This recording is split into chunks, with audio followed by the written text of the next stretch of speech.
Hello students, आज के इस वीडियो में हम फ्रिक्शन को कम करने के कुछ मेथड्स के बारे में पढ़ेंगे कि हम किस तरीके से फ्रिक्शन को रिड्यूस कर सकते हैं, how we can reduce the friction. इस बारे में आज हम इस वीडियो में पूरा अच्छे से एक्सप्लेन करेंगे। स्टूडेंट, आज का जो वीडियो है काफी इजी वीडियो है, एक नॉर्मल वीडियो आप समझ सकते हैं और मैं कह सकता हूँ इस वीडियो के बाद आपको बिल्कुल अच्छे से क्लियर हो जाएगा कि किस तरीके से हम फ्रिक्शन को या किन मेथड से फ्रिक्शन को कम कर सकते हैं। देखिए स्टूडेंट, जो फ्रिक्शन होता है आपका, वो आपका एक एडवांटेज भी होता है और उसमें देखिए कई जगह फ्रिक्शन आपका एक डिसएडवांटेज भी होता है। तो हमें कह सकते हैं किसी जगह हमें फ्रिक्शन को इंक्रीज करना पड़ता है, जानबूझकर उसको इंक्रीज करना पड़ता है, डेलिबरेटली उसको इंक्रीज करना पड़ता है, और कई बार हमें फ्रिक्शन को स्टूडेंट्स रिड्यूस करना पड़ता है, उसे कम करना पड़ता है। तो स्टूडेंट देखिए आज के इस वीडियो में हम फ्रिक्शन को कम करने यानी उसको रिड्यूस करने के कुछ मेथड्स को पढ़ेंगे। तो देखिए प्लीज स्टूडेंट बोर्ड पे देखिए। तो देखिए स्टूडेंट आज का जो मेथड है वो है रिड्यूसिंग फ्रिक्शन, या हम ये भी कह सकते हैं मेथड्स ऑफ रिड्यूसिंग फ्रिक्शन। तो देखिए बिल्कुल इजी वीडियो स्टूडेंट, आप समझ सकते हैं किस तरीके से फ्रिक्शन को कम कर सकते हैं, किस तरीके से उसको मिनिमाइज कर सकते हैं। तो देखिए स्टूडेंट पहला आपका पॉइंट जो मैंने लिखा है यूज ऑफ ल्यूब्रिकेंट्स, कि हम ल्यूब्रिकेंट्स का यूज करके फ्रिक्शन को रिड्यूस कर सकते हैं।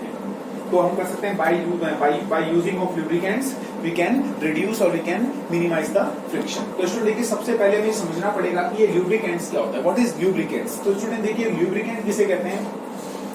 देखिए स्टूडेंट वो सब्सटेंस जो फ्रिक्शन को कम करते हैं उन्हें हम क्या बोलते हैं, ल्यूब्रिकेंट्स बोलते हैं। स्टूडेंट दोबारा समझिए स्टूडेंट, वो सब्सटेंस जो फ्रिक्शन को कम करते हैं स्टूडेंट उसे बोलते हैं ल्यूब्रिकेंट्स। देखिए मैंने लिखा भी है ल्यूब्रिकेंट्स क्या होते हैं, a substance that reduces the friction. और देखिए स्टूडेंट ल्यूब्रिकेंट्स के अंदर देखिए हम किस किस चीज को शामिल करते हैं। तो देखिए स्टूडेंट ल्यूब्रिकेंट्स के अंदर हम शामिल करते हैं ऑयल को, ग्रीस को और ग्रेफाइट को। तो स्टूडेंट देखिए ये कुछ ऐसे सब्सटेंस होते हैं आपके जो फ्रिक्शन को क्या कर देते हैं, मिनिमाइज कर देते हैं, फ्रिक्शन को ये कम कर देते हैं। और उसमें देखिए जब हम इन ल्यूब्रिकेंट्स का यूज करके फ्रिक्शन को मिनिमाइज करते हैं, रिड्यूस करते हैं, तो उस प्रोसेस को हम क्या बोलते हैं स्टूडेंट, उस प्रोसेस को हम बोलते हैं ल्यूब्रिकेशन। तो स्टूडेंट इस चीज को याद रखिए, ल्यूब्रिकेंट्स वो सब्सटेंस होते हैं जो फ्रिक्शन को रिड्यूस करते हैं, और ल्यूब्रिकेशन का मतलब होता है स्टूडेंट ल्यूब्रिकेंट का यूज करके फ्रिक्शन को कम करना क्या कहलाता है स्टूडेंट, ल्यूब्रिकेशन। तो आपको ल्यूब्रिकेंट और ल्यूब्रिकेशन का डिफरेंस पता चल गया होगा स्टूडेंट। इसके अलावा देखिए स्टूडेंट सेकंड क्या लिखा हुआ है, सेकंड में मैंने लिखा है पॉलिशिंग। तो इसमें देखिए पॉलिशिंग में लिखा है the unevenness of the surface reduce by polishing, कि हम किसी भी सरफेस की अनइवननेस का मतलब क्या होता है स्टूडेंट। देखिए इसका मतलब समझ लीजिए एक बार आप, मैं आपको एक्सप्लेन करता हूँ अनइवननेस का मतलब। देखिए स्टूडेंट अनइवननेस का मतलब स्टूडेंट जनरली इररेगुलरिटी से ही है, कि देखिए स्टूडेंट आपके पास मान लीजिए कि इस तरीके से कोई सरफेस है, कोई सरफेस आपको पता है जो होती है, अगर आप अनइवननेस का मतलब समझ लीजिए, मैंने आपको बताया है कि कोई भी सरफेस जब आप मैग्नीफाइंग ग्लास का यूज करके देखते हैं तो आपको उस सरफेस के अंदर कुछ इररेगुलरिटीज नजर आती है, कुछ इस तरीके से, कुछ आप इस तरीके से आप कह सकते हैं इररेगुलरिटीज आपको नजर आती है। तो देखिए स्टूडेंट जब आप इस सरफेस को पॉलिश करते हैं या आप इसको अच्छे से कह सकते हैं घिसना शुरू कर दें, तो स्टूडेंट देखिए एक कंडीशन ऐसी आएगी जो ये आपकी इररेगुलरिटीज है वो धीरे धीरे आपकी क्या हो जाएगी स्टूडेंट, आपकी ये इररेगुलरिटीज आपकी थोड़ी सी कम होना शुरू हो जाएगी, यानी कि इस कंडीशन में आपकी ये अनइवननेस थोड़ी सी कम हो जाती है, इररेगुलरिटीज आपकी कम हो जाती है। तो स्टूडेंट हम कह सकते हैं कि जब हम किसी सरफेस को पॉलिश कर देते हैं, अच्छे से उसको घिसना शुरू कर देते हैं, फॉर एग्जाम्पल के लिए जैसे आपको बात करें तो जो आपको ग्लास होता है स्टूडेंट, हम कह सकते हैं वो एक पॉलिश्ड सरफेस होती है, उसको अच्छे से क्या कह सकते हैं कि उसको अच्छे से पॉलिश किया हुआ होता है। तो स्टूडेंट देखिए पॉलिशिंग के थ्रू भी आप क्या कर सकते हैं, फ्रिक्शन को कम कर सकते हैं। तो by using polishing we can minimise the friction. Next देखिए स्टूडेंट, नेक्स्ट क्या दिया हुआ है, नेक्स्ट आपका दिया हुआ है ball use of ball bearing. तो स्टूडेंट देखिए बॉल बियरिंग क्या है, इसके थ्रू हम किस तरीके से फ्रिक्शन को कम करते हैं स्टूडेंट। देखिए स्टूडेंट जो आपकी बड़ी बड़ी फैक्ट्रीज होती हैं उनके अंदर जनरली देखिए स्टूडेंट मशीन्स का काम होता है, और आप देखेंगे कि जो मशीन्स होती हैं उनमें से मशीन में एक मशीन के पार्ट के अंदर दूसरा मशीन का पार्ट आपका इजीली फिट किया जाता है। और देखिए स्टूडेंट एक मशीन का पार्ट दूसरे मशीन में क्या है, एक मशीन में एक पार्ट को दूसरे पार्ट में जब फिट किया जाता है तो वो एक पार्ट के अंदर दूसरा पार्ट इजीली क्या करता है, उसके अंदर वो मूव करता है। और स्टूडेंट देखिए वहां जब वो मूव करता है तो हमें एकदम स्मूथ मूविंग चाहिए, हम चाहते हैं कि जो ये मोशन हो रहा है वो एकदम स्मूथली हो। तो उस कंडीशन में हम फ्रिक्शन को क्या करना चाहते हैं स्टूडेंट, मिनिमाइज करना चाहते हैं, हम रिड्यूस करना चाहते हैं। तो स्टूडेंट देखिए वहां पर हम किस तरीके से उस फ्रिक्शन को मिनिमाइज कर सकते हैं, वहां देखिए स्टूडेंट हम जनरली पॉलिश नहीं कर सकते, या हम वहां पर ऑयल लुब्रिकेंट्स का यूज नहीं कर सकते। तो स्टूडेंट देखिए वहां हम यूज करते हैं बॉल बियरिंग्स का। किसका यूज करते हैं स्टूडेंट? बॉल बियरिंग्स का यूज करते हैं। और इन बॉल बियरिंग्स के थ्रू हम क्या करते हैं स्टूडेंट? वहां पर फ्रिक्शन को कम करते हैं। तो स्टूडेंट देखिए बॉल बियरिंग क्या करती है? देखिए in rotating machine shaft are mounted on ball bearing. By doing so rolling friction occur lesser than sliding friction, thereby reducing the friction। तो देखिए स्टूडेंट जो मशीन का एक पार्ट दूसरे पार्ट में जब फिट किया जाता है तो देखिए स्टूडेंट वो एक पार्ट दूसरे पार्ट के अंदर या दूसरा पार्ट पहले पार्ट के अंदर जनरली आपका क्या करता है? स्लाइड करने की बजाय उसके अंदर वो रोल करना शुरू कर देता है। और स्टूडेंट मैंने आपको पढ़ाया है कि रोलिंग फ्रिक्शन हमेशा स्लाइडिंग फ्रिक्शन से क्या होता है? आपका कम होता है। और उस कंडीशन में स्टूडेंट आपकी मशीन इजीली वर्क कर पाती है। तो हम कह सकते हैं स्टूडेंट मशीन के अंदर जनरली क्या करते हैं? बॉल बेयरिंग्स का यूज करते हैं, जिसकी वजह से फ्रिक्शन को हम क्या कर पाते हैं? इजीली कम कर पाते हैं। तो आप समझ गए होंगे कि स्टूडेंट बॉल बेयरिंग का यूज करके भी हम क्या कर सकते हैं? फ्रिक्शन को कम कर सकते हैं। इसके अलावा स्टूडेंट देखिए नेक्स्ट है हमारा बाय स्ट्रीम लाइनिंग। देखिए स्ट्रीम लाइनिंग का मतलब क्या होता है स्टूडेंट?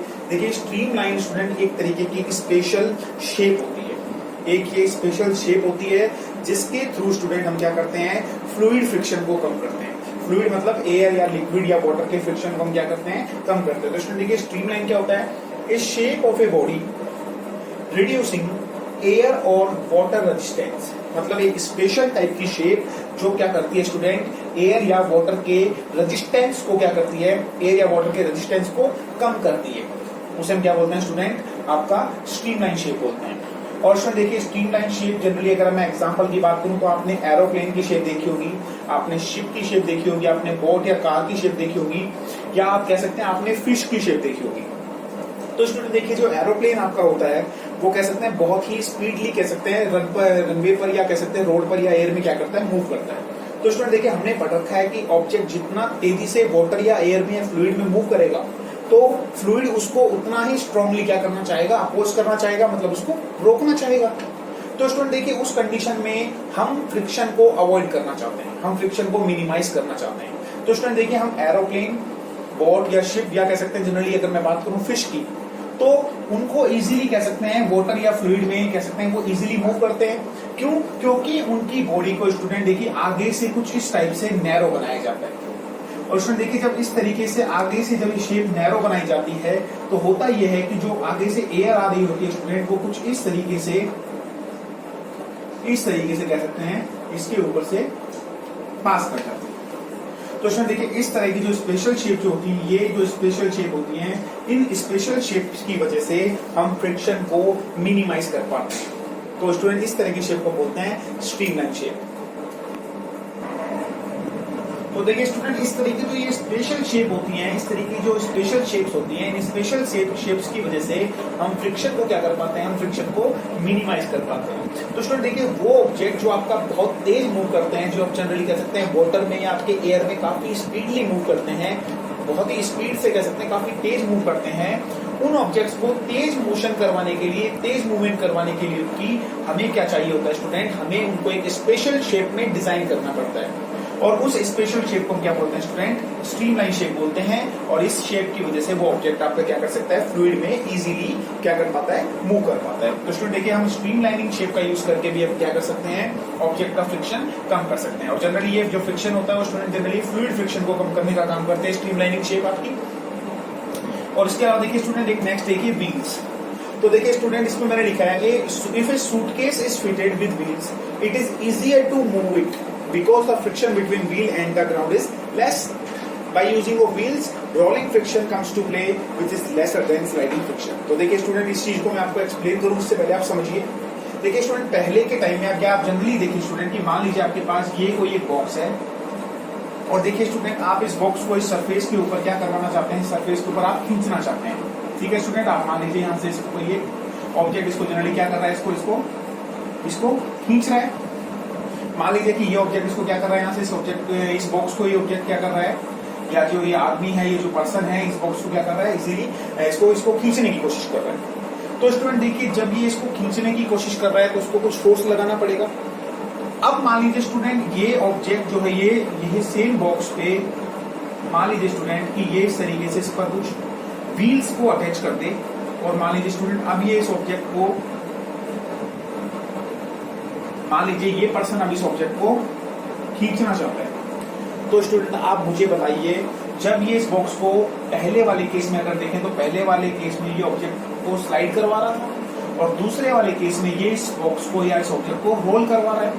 तो स्टूडेंट देखिए, पहले वाले केस में ये स्लाइड करवा रहा था, सेकंड वाले केस में ये बॉक्स को आपका क्या करवा रहा है, रोल करवा रहा है। तो स्टूडेंट देखिए, रोल करवाने के लिए इसने क्या किया, रोल करवाने के लिए इसने यूज किए हैं व्हील्स का। तो स्टूडेंट देख रहे हैं कि जब ये रोल करवाकर यानी कि बॉक्स के नीचे व्हील्स का यूज करके इसको खींचता है तो इसको स्लाइड के कंपैरिजन में बहुत कम फोर्स लगाना पड़ता है। क्यों? उसका रीजन ये है स्टूडेंट, जब ये बिना व्हील के बॉक्स को खींच रहा था उस वक्त आपका लग रहा था स्लाइडिंग फ्रिक्शन, यानी कि बॉक्स की सरफेस और जिस सरफेस पर वो मूव कर रहा है दोनों के बीच में क्या लग रहा था, स्लाइडिंग फ्रिक्शन लग रहा था। लेकिन देखिए स्टूडेंट, जब इसने इस बॉक्स पर व्हील लगा दिए तो देखिए स्टूडेंट, वहां पर स्लाइडिंग फ्रिक्शन एक्ट नहीं करेगा, बल्कि वहां पर कौन सा फ्रिक्शन लग जाएगा, रोलिंग फ्रिक्शन लगेगा, जिसकी वजह से वो बॉक्स को क्या करवा पाएगा, इजीली उसको मूव करवा पाएगा, मोशन करवा पाएगा। तो स्टूडेंट एक चीज याद रखिए, आप व्हील्स का यूज करके भी क्या कर पाते हैं, फ्रिक्शन की वैल्यू को रिड्यूस कर देते हैं, क्योंकि वहां पर वो फिर बॉडी आपका रोल करना शुरू कर देती है। और मैंने आपको एक्सप्लेन किया है कि रोलिंग फ्रिक्शन आपका सबसे कम होता है। तो उसमें देखिए, इन मेथड्स के थ्रू आप क्या कर सकते हैं, इन मेथड्स के थ्रू आप फ्रिक्शन को इजीली कम कर सकते हैं। तो आई होप स्टूडेंट आपको ये वीडियो समझ में आया होगा। फिर भी अगर आपको कोई डाउट है इस कमेंट सेक्शन में आपसे पूछिए। Thank you.